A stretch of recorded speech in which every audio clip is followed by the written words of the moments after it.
Hello എല്ലാ കൂട്ടുകാർക്കും നമസ്കാരം. സീരിയൽ മാന്യ വെറൈറ്റി സ്റ്റോറീസിന്റെ ഏറ്റവും പുതിയൊരു വീഡിയോയിലേക്ക് എല്ലാ കൂട്ടുകാർക്കും സ്വാഗതം കേട്ടോ. അപ്പം ഞാൻ എത്തിയിരിക്കുന്നത് കുടുംബവിളക്ക് സീരിയലിന്റെ നാളത്തെ സൂപ്പർ ഹിറ്റ് പ്രൊമോ വിശേഷമൊക്കെ ആയിട്ടാണ്. നേരെ നമുക്ക് സുമിത്രയുടെ നാളത്തെ കഥയിലേക്ക് പോയാലോ. അങ്ങനെതാ സിദ്ധാർത്ഥ് തൻ്റെ അമ്മയ്ക്ക് ഉമ്മയൊക്കെ കൊടുത്തു അവിടുന്ന് മടങ്ങുകയാണ്. അപ്പം സിദ്ധുവിനെ യാത്രയാക്കി അച്ചച്ചാന്ന് പുറകെ വിളിച്ച് നമ്മുടെ സ്വരമോളും ഒക്കെ ചെല്ലുന്നുണ്ട്. എന്നാൽ കൂടിയും സിദ്ധാർത്ഥ് തൻ്റെ തീരുമാനത്തിൽ നിന്നും ഒരു തരി പോലും പിന്നോട്ട് പോകുന്നേയില്ല. സിദ്ധു പോവാൻ തന്നെ തീരുമാനിക്കുകയാണ്. അപ്പം വണ്ടി വന്നതും അനിരുദ്ധ് സിദ്ധുവിന്റെ എല്ലാ സാധനങ്ങളും എടുത്ത് വണ്ടിയുടെ അകത്ത് വെച്ചു. സുമിത്രയോട് ഒരിക്കൽ കൂടി പറയുന്നുണ്ട്, സുമിത്ര, നമ്മൾക്ക് ഒരുമിച്ച് ഒരു ജീവിതം എന്തെങ്കിലും ഉണ്ടാകും എന്നുള്ള ഒരു ശുഭപ്രതീക്ഷയോടുകൂടി തന്നെയാണ് താൻ ഇവിടുന്ന് മടങ്ങുന്നത് എന്നുള്ള കാര്യം. അപ്പം സുമിത്ര ആണെങ്കിലോ ഇതൊക്കെ കേട്ടിട്ടും പ്രത്യേകിച്ച് കാര്യമൊന്നും ആക്കാതെ അവിടെ അങ്ങനെ നിൽക്കുമ്പം സിദ്ധു പറയുന്നുണ്ട്, നീ എന്നെങ്കിലും എന്നെ നിന്റെ ജീവിതത്തിൽ ക്ഷണിക്കും, ആ ഒരു വിളിക്ക് വേണ്ടി ഞാൻ കാത്തിരിക്കുകയാണ് എന്നുള്ള കാര്യമൊക്കെ പറഞ്ഞു.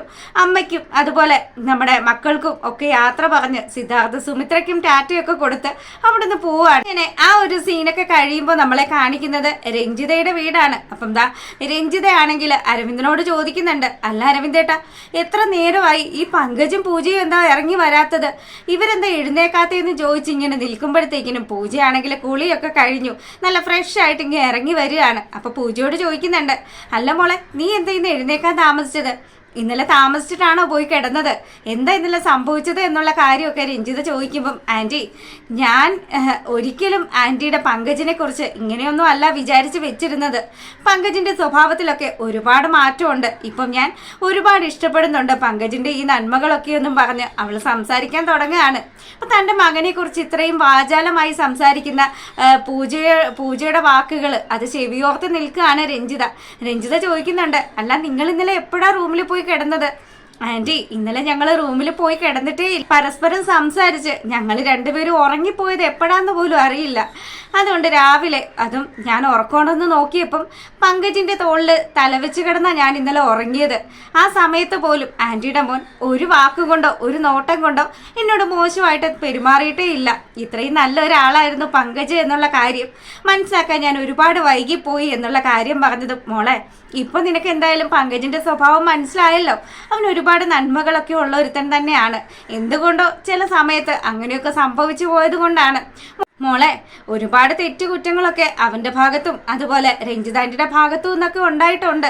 അതൊക്കെ എൻ്റെ മോള് ക്ഷമിക്കണം. ഇനി ഒരിക്കലും ഞങ്ങൾ ആരും ആ പഴയ സ്വഭാവത്തിലേക്ക് മടങ്ങി പോവില്ല. ഞങ്ങൾ എല്ലാവരും പൂജയെ ഇപ്പോൾ ഒരുപാട് സ്നേഹിക്കുന്നുണ്ട് എന്നൊക്കെ പറഞ്ഞ് രഞ്ജിതയാണെങ്കിലോ തൻ്റെ പൂജയെ ചേർത്തങ്ങ് നിർത്തുകയാണ്. പൂജയെ കെട്ടിപ്പിടിച്ച് രഞ്ജിത നിൽക്കുമ്പോഴത്തേക്കിനും പെട്ടെന്ന് തന്നെ പങ്കജ് എഴുന്നേറ്റ് വരിക. പങ്കജ് വന്നതും, ആ മമ്മി എന്നെ ഉണ്ട്, ഇതെന്താണ് രണ്ടുപേരും കൂടി ഒരു സ്നേഹപ്രകടനം എന്നൊക്കെ ചോദിക്കുമ്പം, ആ നീ ഉറക്കം ഉണർന്നതേ ഉള്ളോ, ഞാൻ ഉറക്കമൊക്കെ ഉണർന്നിട്ട് കുറച്ച് സമയമൊക്കെ ആയി, ഇതാ കുളിച്ച് ഫ്രഷായി വന്നതാണ്.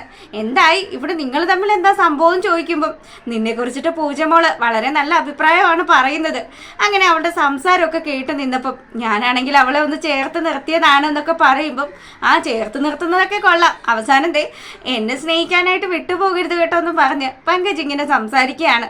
പിന്നീടാണെങ്കിലോ നമ്മുടെ അനിരുദ്ധും അതുപോലെ സുമിത്രയും ഒക്കെ കൂടിയിരുന്ന് സംസാരിക്കുമ്പോഴത്തേക്കിനും സുമിത്രയോട് അനിരുദ്ധ് പറയുന്നുണ്ട്, അമ്മ ഇനിയിപ്പോൾ എന്തായാലും അച്ഛൻ ഇവിടുന്ന് മാറി, എനിക്കാണെങ്കിൽ ഇവിടെ അടുത്തുള്ള ഒരു ഹോസ്പിറ്റലിൽ തരക്കേടില്ലാത്തൊരു ജോലിയും കിട്ടിയിട്ടുണ്ട്. അതുകൊണ്ട് നമുക്കിനി ഒരു വേറൊരു വീട് നോക്കിയാലോ, ഈ വീട്ടിൽ നമ്മളെല്ലാവരും കൂടി എങ്ങനെ ജീവിക്കാനാ, നമുക്ക് അങ്ങനെ നോക്കാം. ഒരു കാര്യം ചെയ്യാം, ഞാനൊരു വീട് വാടകയ്ക്ക് എടുക്കാം. അപ്പം അങ്ങനെ ആകുമ്പോഴത്തേക്കിനും ആ വീട്ടിലേക്ക് പൂജയ്ക്കും വരാമല്ലോ. അങ്ങനെയാണെങ്കിൽ അമ്മ ഇന്ന് തന്നെ പൂജയെ വിളിച്ച് വിവരങ്ങളൊക്കെ പറയണം, അവളോട് വരാനുള്ള കാര്യമൊക്കെ പറയണമെന്ന് പറയുമ്പോൾ, അതിനെന്താ മോനെ, അമ്മ വിളിച്ച് പറയാം, പൂജയ്ക്ക് ഒരുപാട് സന്തോഷമൊക്കെ ആവും. പൂജയ്ക്ക് ആകെ ഉണ്ടായിരുന്നൊരു പ്രയാസം എന്ന് പറഞ്ഞാൽ അമ്മ പറഞ്ഞ വാക്കുകളാണ്.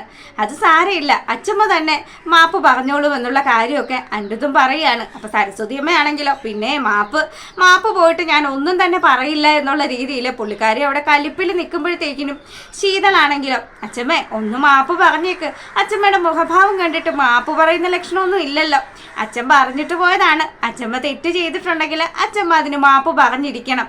ആ നോക്കാടി കൊച്ചെന്നും പറഞ്ഞ് സരസ്വതി അമ്മയാണെങ്കിൽ അവിടെ നിന്ന് അങ്ങ് പോവുകയാണ്. പിന്നീടാണെങ്കിലും നമ്മുടെ ദീപുവിന്റെ വീട് കാണിക്കുക. അപ്പൊ ദീപു ആണെങ്കിലോ ചിത്രയെന്ന് വിളിച്ച് ചിത്രയുടെ അടുത്തേക്ക് ഓടി ചെല്ലുമ്പോൾ ചിത്രയാണെങ്കിലോ ആശുപത്രിയിലൊക്കെ പോയി വളരെ അവശതയിൽ വന്നിരിക്കുകയാണ്. അതെ, നിങ്ങൾക്ക് എന്താണ് പ്രശ്നം? നിങ്ങൾ എന്തിനാ എന്നെ ഇങ്ങനെ കിടന്ന് വിളിക്കുന്നതെന്ന് ചോദിക്കുമ്പോൾ അതെന്താ ചിത്ര നീ അങ്ങനെ പറഞ്ഞത്? ഞാൻ നിന്നെ അല്ലാതെ മറ്റാരെയാണ് വിളിക്കേണ്ടത്? എടി, ഞാനൊരു സന്തോഷ വാർത്ത പറയാൻ വേണ്ടി വന്നതാണ്.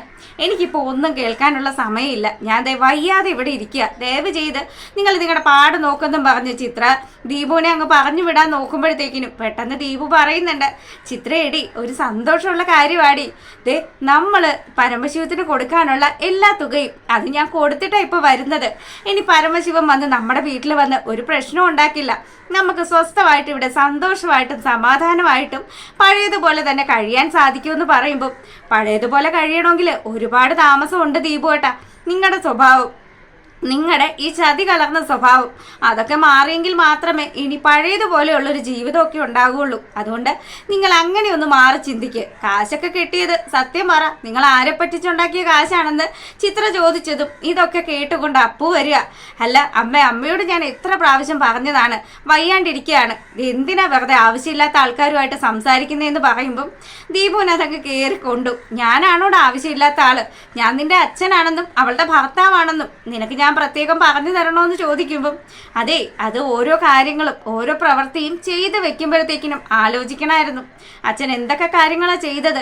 സുമിത്ര ആൻറ്റിയെ ചതിച്ചതും അതും പോരാഞ്ഞിട്ട് എൻ്റെ ജീവിതത്തിൽ കയറി കളിച്ചതും ഒന്നും ഞങ്ങൾ ആരും മറന്നിട്ടില്ല. അതും പോരാഞ്ഞ് ഇനിയിപ്പോൾ എന്ത് ബന്ധം സ്ഥാപിക്കാനാണ് അച്ഛൻ വരുന്നത്? എൻ്റെ അമ്മ, അതെ, എൻ്റെ അമ്മയെ പോറ്റാനായിട്ടുള്ള വകയൊക്കെ ഞാൻ ഉണ്ടാക്കുന്നുണ്ട്. അതുകൊണ്ട് അതോർത്ത് അച്ഛൻ ടെൻഷൻ അടിക്കണ്ടെന്നും പറഞ്ഞ് അപ്പോൾ അവിടെ ദേഷ്യപ്പെട്ടങ്ങ് പോവാൻ തുടങ്ങുമ്പം, എടാ മോനെ അപ്പു, നീ പോവല്ലേ, അച്ഛന് പറയാനുള്ള കാര്യങ്ങളൊക്കെ നീ ഒന്ന് കേക്ക്. പരമശിവുമായിട്ടുള്ള എല്ലാ ഇടപാടുകളും തീർത്തു. അതിനുള്ള പൈസ അച്ഛൻ എവിടെ നിന്ന് കിട്ടിയെന്ന് അപ്പു ചോദിച്ചതും അത് എന്നും പറഞ്ഞ് 2-3 പ്രാവശ്യം പുള്ളിക്കാരനങ്ങ് പരിങ്ങി. പെട്ടെന്ന് തന്നെ അത് സിദ്ധുവേട്ടൻ തന്നു സഹായിച്ചതാണ് എന്ന് പറഞ്ഞതും അപ്പു ആണെങ്കിലും ചിത്രയാണെങ്കിലും ഒരു പുച്ഛഭാവത്തോട് കൂടി നമ്മുടെ ദീപുവിനെ നോക്കുക. നാണമുണ്ടോ നിങ്ങൾക്ക്? നാണമില്ല എന്നുള്ളത് നിങ്ങൾ പല പ്രവർത്തികളിലൂടെ തെളിയിച്ച കാര്യമാണ്. നാണം ഉണ്ടെങ്കിൽ അപ്പച്ചിയുടെ മുൻ ഭർത്താവിന്റെ അടുത്ത് പോയി കൈ നീട്ടുവോ നിങ്ങളെന്ന് ചോദിക്കുക. എടാ, ഞാൻ ആരുടെ മുന്നിലും കൈ നീട്ടിയതല്ല. ആ പുള്ളിക്കാരൻ എൻ്റെ സാഹചര്യം അറിഞ്ഞ് എന്നെ സഹായിച്ചതാണ് എന്നുള്ള കാര്യം പറഞ്ഞിട്ടും ഇവര് രണ്ടുപേരും ഇതൊന്നും കേൾക്കാൻ കൂട്ടാക്കുന്നേ ഇല്ല.